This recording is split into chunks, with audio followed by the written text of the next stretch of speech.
Hello, everybody. Welcome back to the Camp Shioka podcast. We're hanging out, we're having fun, we're living life, we're praising God. And my special guest today was the creator and founder of the what was it? Scripture and Share? Study and Share. Study and Share. I was so close. The Study and Share elective here at Camp Shioka. If you have a question, Titus may not know the answer, but he's willing to walk through the scripture with you to figure it out. Titus, welcome to the podcast. Thank you. Happy to have you here. Yes.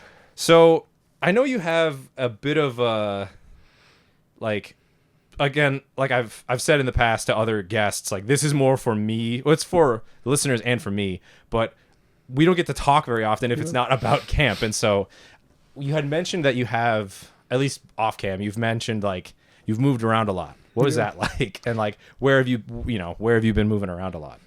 Yeah. I was born in Ohio, April of 2005, and then in July, within just a few months, we moved to Michigan. Okay. And then we lived there until about 2013, where we moved to Kentucky. Lived there for about 11 months to a year, and then moved back to Michigan, same house where I grew up the other 8 years or so. And then in about 2018, in November, we moved down to Arkansas, where we were living for about 5 years now. And then just recently, May 1st, we moved to Mississippi. Gotcha. So, wow. yeah. And that was like your parents following work, or was that like? Yeah. Every time we moved, except this most recent one, Dad took a different job. Gotcha. This time it's just like his portfolio changed a little bit on where he has to work, so he can work from home a little bit more now. So I get you. And you're in college. Where you go to college if you're? Yes, I am doing online schooling through Indiana Bible College. Smart. Going for, it was theology. Yes, theology. Yeah. Gotcha. So, What like, why theology? What brings you to like, that's my major? Why did you decide theology?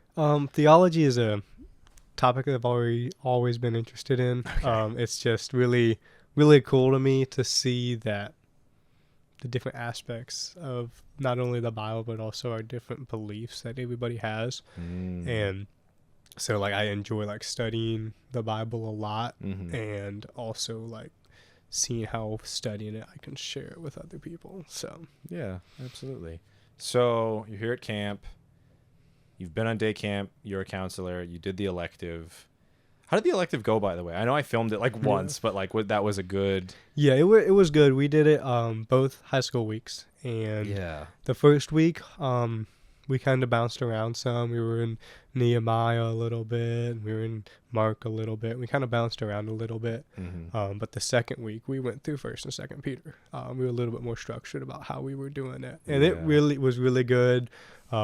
People really enjoyed it. They enjoyed reading and studying and sharing with each other about just different life experiences, as well as seeing how different people, how they interpreted the Bible and how they were sharing with each other and everything like that. So. Yeah, that's super cool. I feel like we don't, well, I don't want to say I feel like we don't have enough of that, but like, I don't know. I like to do that kind of stuff. Yeah. It's like, what did they mean when they said this? Or like when in Job, where God talks about like Leviathan, it's like, like, how does that apply? And yeah, that's cool. I'm really glad that you did that, just because I don't know, like, there's so many like active like physical stuff, physical electives. So then to have like a more intellectual one, I think is really, really cool. Yeah. As a theology major, how do you think, I guess, I don't want to say simplify the gospel, but it's like, how do you reword it to like just a different generation of kids, or do you try to keep it as consistent as possible? So like in in your elective, like, did you have to kind of like temper certain things about the scriptures, or? Yeah, there were a couple of the kids that were in there that they knew their Bible pretty well, but there were some that they were reading it for the first time. Yeah. And so it was kind of interesting to see how we were supposed to, like, how we had to change it a little bit. Yep. Just kind of how we went about it.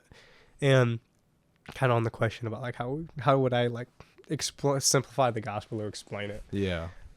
It's cool to see that all 4 gospels, like, they all have a different perspective on it. So like, if you were to write a story about how you experienced this summer at camp, and I were to write my story on this experience at camp, like, take one of the directors, for instance. Like, we both see them from our own perspectives. We may see the same thing, but we're standing at different spots. Yeah. We play different roles in how camp takes, and that's why I think it's cool to study all 4 Gospels in the same way. Like, just study them at the same time and see, and whenever we read a passage, looking, seeing the cross-referencing, and going and checking that other book to see how they wrote it out. And study it in that way kind of helps you simplify a little bit of, like, Jesus came, he was born of a virgin, like, and then, like, he grew up, in most of his life, like, we only get, like, a glimpse of maybe, like, 3.5 years of his 33 years he was on earth. And so those 3.5 years, we have 4 books on those, and, like, being able to see that and, like, sharing how Jesus, he came, was born of a virgin, lived his life, was, like, all the times he was questioned by the Pharisees and Sadducees, and, like, he endured all those times that, like, he was being attacked about his faith, kind of gives me the confidence in knowing that if people are attacking my faith, like, they attacked Jesus the same way, like, they ridiculed Jesus. And so he still withstood all that to show love to everybody and still died on the cross. And the words that get me the most from all the Gospels are, Father, forgive them, for they know not what they do. Like, they didn't know that they were killing the Son of God. They didn't know that he was going to die on that cross and then rise from the grave 3 days later.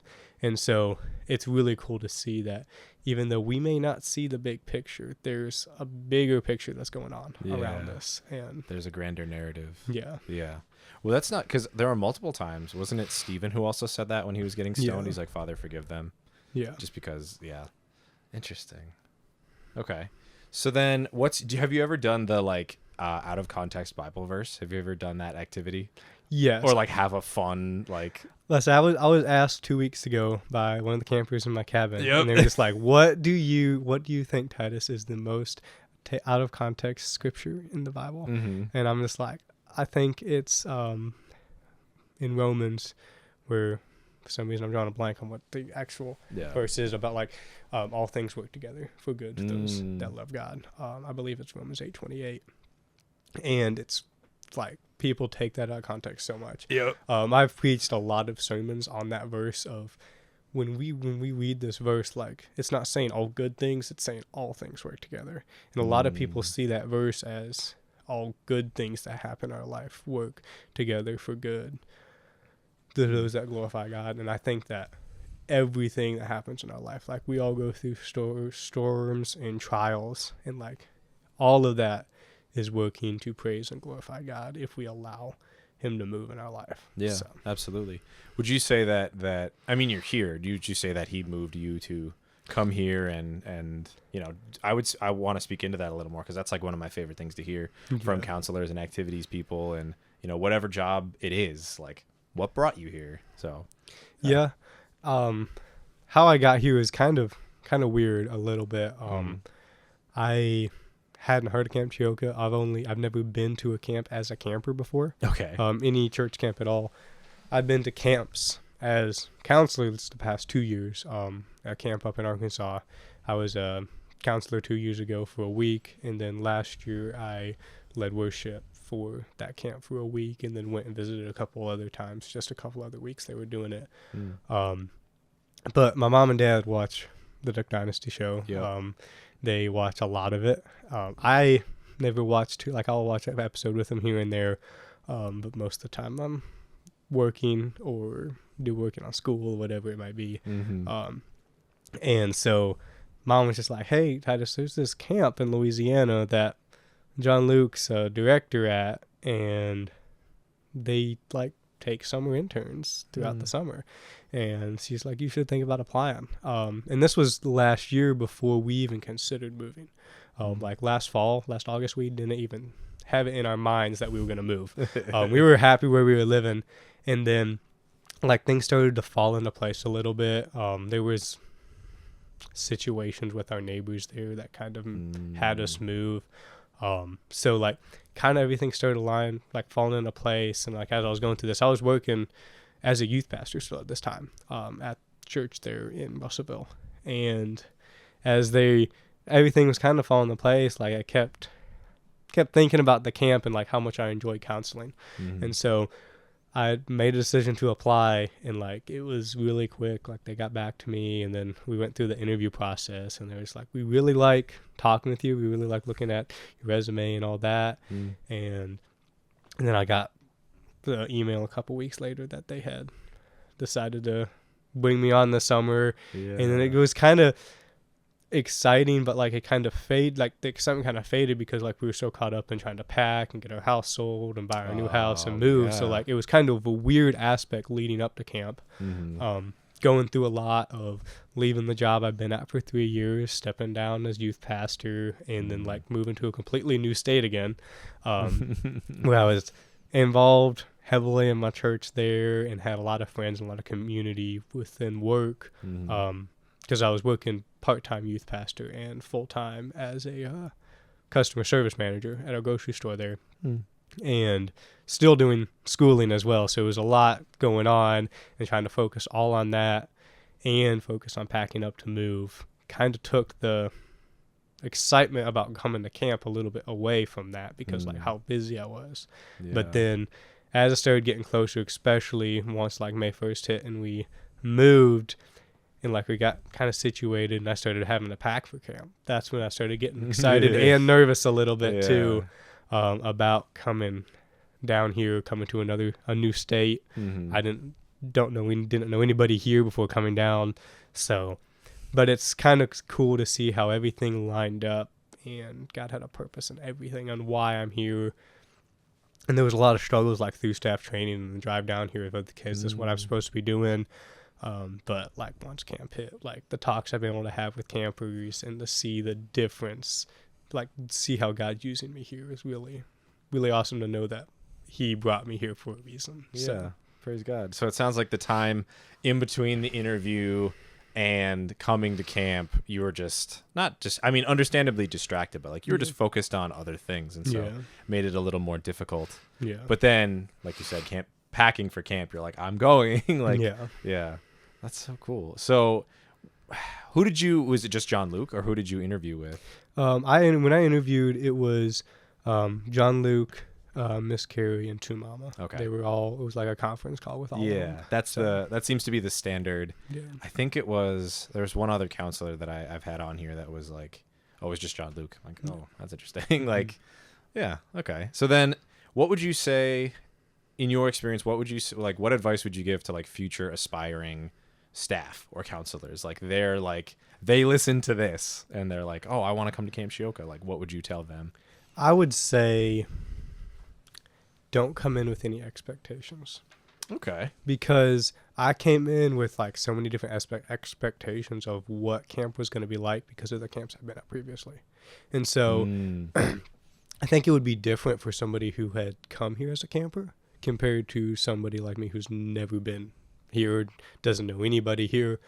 But coming in with no expectations of what it's going to be like, but also coming in expecting God to move. And that's something that I came in expecting and really have just seen happen, is see God move. Because like I came in, and it's a big thing of mine to come expecting. Same thing every Sunday when I go to church. I go to church expecting to see God move. And it's not only like just church, but any like events or anytime I go and like I spread the gospel or just going, knowing that if I'm doing the will of God and I'm living out my life the way he wants it to, I need to come in expecting him to move and having that faith that he will move and he will bring you here. And if you come here, he brought you here for a reason. There's a lot of people that try to come here and camp and whatever. And if you get to that place where you are able to come, like, you know that God's bringing you here for a reason. God's going to use you, and just allowing him to use you, like letting go of everything that you have built up of your own, just like letting it all go and come in knowing that God's going to move. God's going to change your life, and he's going to change the lives of others if you allow him to. Yeah, absolutely. I think everyone, in a matter of speaking, would say that too, is like just come expecting but not expecting. Yeah. Wow, what a profound way to like think about a summer camp. Like that's so cool that it's had it like Camp Shoka has had that effect on you in this time.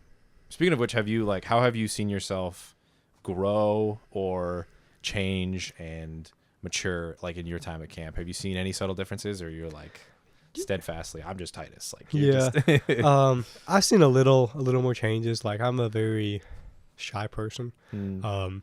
Like first couple of days of staff training, I didn't really talk to anybody just because I didn't know anybody. And then like near the end of staff training, there were a few more people I was talking to. And then like once we started in the camp, once the week started, like I got paired up with different counselors. We got hanging out, and like now I can go around and I'll talk to anybody, and they like to call me the certified yapper because I don't stop talking now. Once I get to know somebody, I don't stop talking.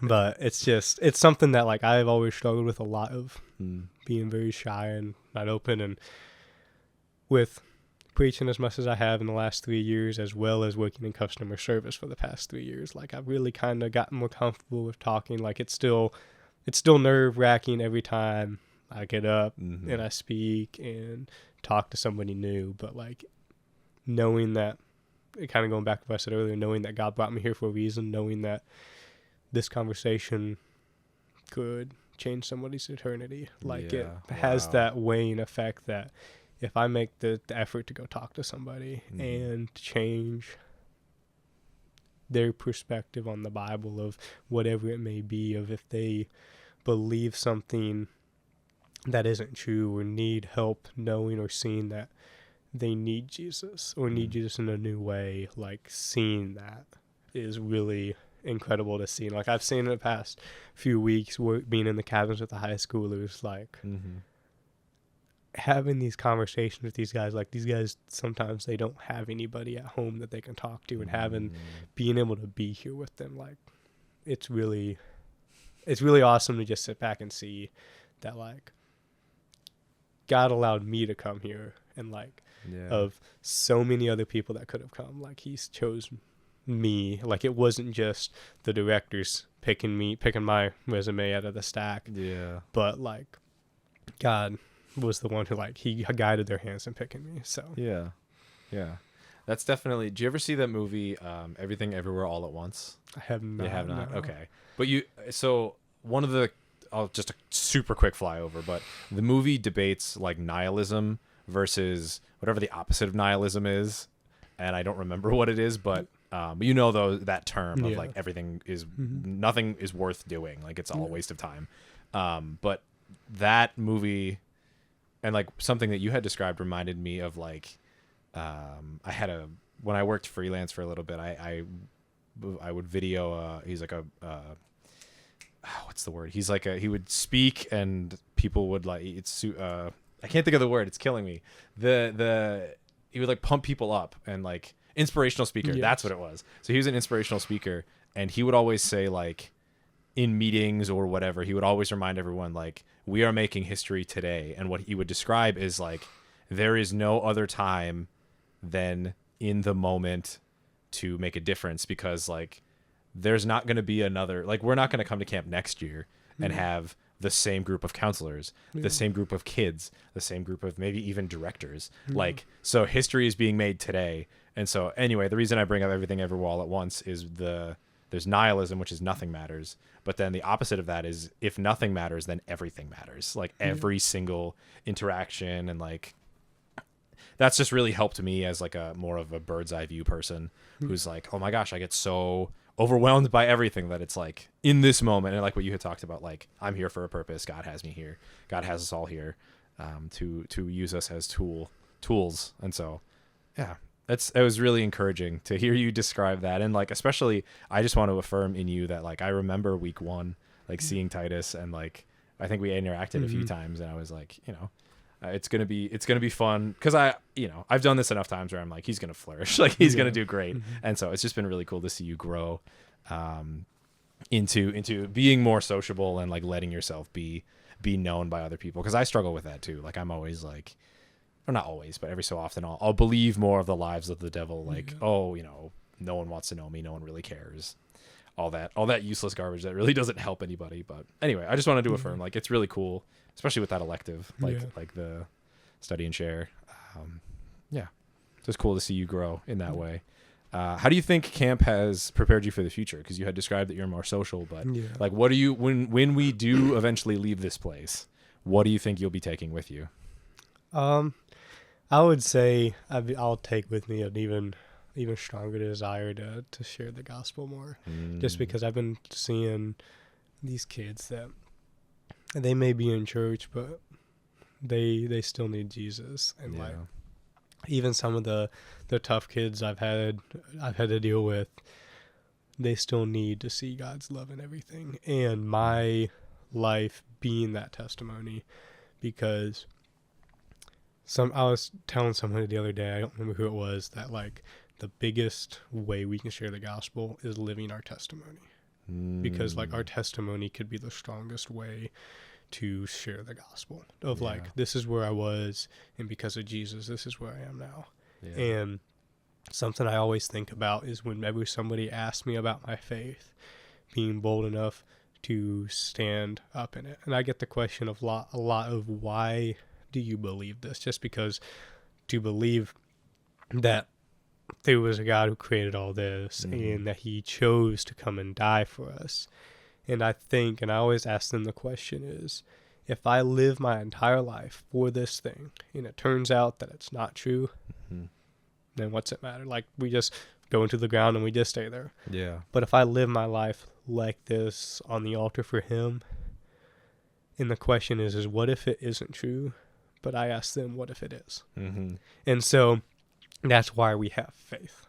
And it's really been eye-opening to me to build my faith here, and taking that stronger faith and that courage to go out whenever I go home. Like, I'm going back to a new place. I've only lived there like a week and a half there in Mississippi. Like, I've got to find a new job. I've really got to get connected with a new church.